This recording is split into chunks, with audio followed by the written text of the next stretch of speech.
guest is the wacky mom on the hit Fox comedy Malcolm in the Middle. Please welcome back the lovely and talented Jane Kaczmarek.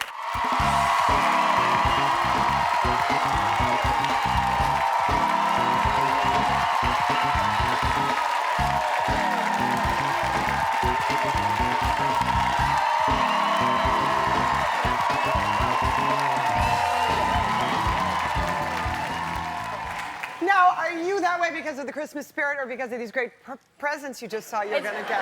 It's the free stuff, for sure. I'll tell you. No, I think it's a combo. They're always this good. It's just, but there's... And a lot of good dancers. Yeah, a lot of good dancers. You know, you guys know this. When we're sitting backstage, they have you dancing. Yeah. I'm just sitting there. Yeah. Yeah. And it's just like high school. The girls are really going at it, and the guys are kind of bobbing their heads. Not yesterday. There were some guys in the audience during the commercial break that this little 15-year-old boy was amazing. He was incredible. He was so cute. Maybe you should start a dance competition. Well, we do, sort of. We do that during commercial breaks. They do sort of do that. Do they win something? No. No, they just enjoy it so much. But that's all that counts. But now they know. Our little secret is out. It's on. Everybody's watching it backstage before we come out. Everybody's watching all dance. So keep it going. Yeah, keep it going. It loosens us up. Yeah. To see you having so much fun. Exactly. That's why I think everybody has so much fun here, because it's just you're free to do whatever you want. It's a high school dance party. It really is. Without the punch. Yeah. Unless there's punch that I don't know about back there. Now, and you have 3 kids, so you must be into the holiday thing already, are you? Oh, yeah, and we just moved 3 months ago. We moved out to Pasadena. And, you know, moving to new neighbors. Beautiful there. It's very beautiful. Yeah. But it's different. And you don't know where things are, like your Christmas tree lot. You know, we lived in our old house in Hollywood for 12 years. You always went to the same place for a Christmas tree. And this year, I thought, I don't know where to get a tree. I just didn't see any lots that you would drive by. So I loaded the kids in the car, and we went someplace and said, where do you get a Christmas tree in Pasadena? And they said, you've got to go to this spot. Mm-hmm. Well, we were so excited. It was freezing Saturday. Mm-hmm. We were all bundled up. We drove over to It was like 60, but yeah. And we loved it. Didn't you love it? Yeah. You had a turtleneck on it, didn't you? Yeah, I had a fire going. We go to this Christmas tree lot, and the kids, you know, 7, 5, 2, everybody gets out of the car, and the Christmas music is playing. And I looked, and the first tree I saw was this little Charlie Brown Christmas tree for $140. And they're getting bigger and bigger, and these price tags are getting, and I needed a 10-foot tree, $500. So the kids were like, oh, I said, no. Get back in the car. We are not getting a tree here.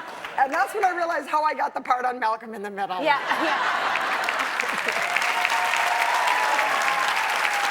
But we couldn't just leave. I had to find a clerk. And I had to ask him, where do you get off charging $500 for a Christmas tree? I mean, I'm kind of curious, but I'm kind of belligerent. Yeah. And he said, well, you don't understand. They're all kept in water. And we deliver them. And we bring them to your house, and we put plastic on, like you can't get your own hefty bag and shove it into your Christmas tree. And they're kept in water.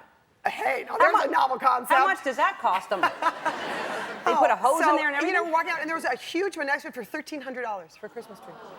So we go to the next place, and they said, you know where you really have to go? You got to go back to this first. I said, they charge $500 for a Christmas tree.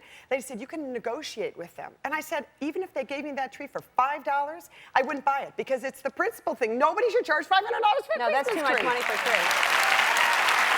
You're right. So, no. Luckily, and did you get one? We did. We drove around, finally ended up in Glendale, which is right next to Pasadena. And there's a great place called TheEllenShow. That's where I've gotten mine every year. Are you serious? Yeah, the money goes to homeless people. The money all goes to recovering addicts and homeless people. Yes, exactly. And they delivered that tree. Yeah. They delivered it, and they shoved a hefty bag under it. So yeah. Where do you have a lot near you? There's one on Doheny every year by Santa Monica and Doheny. Oh, so they're really around. I didn't realize they have a lot of them, and all the money goes to recovering Well, if anybody addicts. sees in California area, TheEllenShow, support trees, that. Support them, and you'll save yourself a couple bucks on your tree also. Well, when you say save yourself a couple of bucks, I'm remembering the last time you were here. Now I know your dad. He put a hose in there and everything. Oh, Is he still with us? Oh, yes. Okay. Ed. Then he sounds fascinating. I don't even know where to start. Did you have The a tree? clocks? The what? Oh, because I think last time I told you about how he used to take all the batteries out of the clocks in the house. And you knew whenever you'd come home and the clocks would be ticking, that company was coming. Because Like he to would go save- and put all the batteries in To the save clocks. the batteries. And he would boil water. Why was he boiling water? Because it was cheaper to, no, he would heat it in the microwave because electricity heating water is cheaper than your gas water heater heating water. Right. So did you have a tree? I can't even imagine Yeah, what but he did. It would always cost $1. But this is how my father is a very clever, very resourceful man. He would go and he would find the tree that cost $1. And growing up in the 60s in Milwaukee, there were trees that cost $1. He would find the cheapest tree, the big gaping holes, buy that tree, and I'll bet there's some people whose parents did this. They would cut off the bottom branches and pick up any straggling branches, take out the drill. I see you back there, right? And he would drill a hole into the trunk wherever there was a spot that was bare. And then this was before glue guns, so you had to make epoxy. You know, And you fill- squeeze and you'd epoxy the branch and you'd stick it in. And for $1, you'd have a tree that looked like a $500 tree. Wow. And neighbors would come by, people would kind of admire it, but they weren't coming to see your ornaments and your tinsel. They were coming to see what Ed How Kaczmarek well would do he with a built- tree that cost $1. That's amazing. That's exactly, by the way, I think how they do hair transplants. What they would do. We have to take a break. We'll be right back. We're back with Jane Kaczmarek. Partially obstructed. 6 partially obstructed seats. Proud of that, too. Yeah. This is the 6th season of Malcolm in the Middle? I don't know when that happened. That's Obviously, 6 over 6 years. I've Yeah. had 2 babies on, real babies. Yes, we're in our 6th season. And are you still having fun? Is it? I'm having so much fun. Yeah? I don't know how writers come up with this stuff. Yeah. We're doing an opera episode where Dewey, the little one, imagines he hears Hal and me, the mother and father, fighting, the original Desperate Housewife fighting, and creates this idea of an opera. And so in his imagination, we act out this Sturm und Drang with an opera. So Do you sing? very lowly. I'm a bit of a tenor, and it was fun because I sing, but they brought in a soundtrack one day with this woman's voice, and I thought, oh my God, when did I record that? I thought I blacked out and somebody recorded it. It sounded so exactly like my voice that I realized that there are people out there that they can find to sound exactly like you are when you sing. So I'm kind of singing the low notes, and when it goes a little high, It's somebody else? It's somebody else. Yeah. I just have to say that. That's what I do with my albums.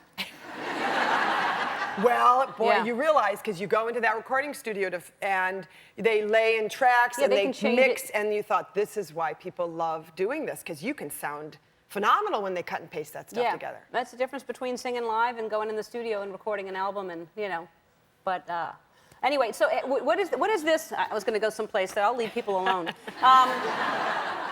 This is so great. You took out an ad. Vote for Jane, and it's in Variety, and this is a hip replacement that you had. This is your hip. That is my hip. And Dr. Robert Clapper should be very proud of that. And it's a great picture of you. Well, you have to, during the Emmys or, award show season, people take out ads and they always try to find some gorgeous picture of themselves. And I thought, come on. And I thought, I've got that great x-ray of my hip replacement. And maybe since I get nominated every year and never win, maybe I'll play the real sympathy card and say, vote for Jane, the only nominee with an artificial hip.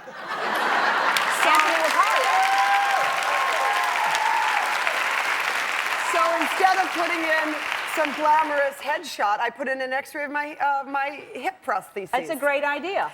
And then I ran into Tony LaPaglia at your birthday party, who said, wait a minute, I've got an artificial hip too. And I had to update the ad to say, vote for Jane, the only nominee with an artificial hip, except for Anthony LaPaglia. Yeah. And then Gary Marshall was here the other day, and he's got one. But he's not Was he nominated. up for an Emmy? No, he's not. I'm sorry. He's not. All right. Whoa. Still a little tense over that Christmas tree situation, obviously. Take it out on me. Malcolm in the Middle airs Sundays at 9 o'clock on Fox. When we come back, I'll be making a holiday phone call. Jane, thank you so much for being here. It's always so good to see you.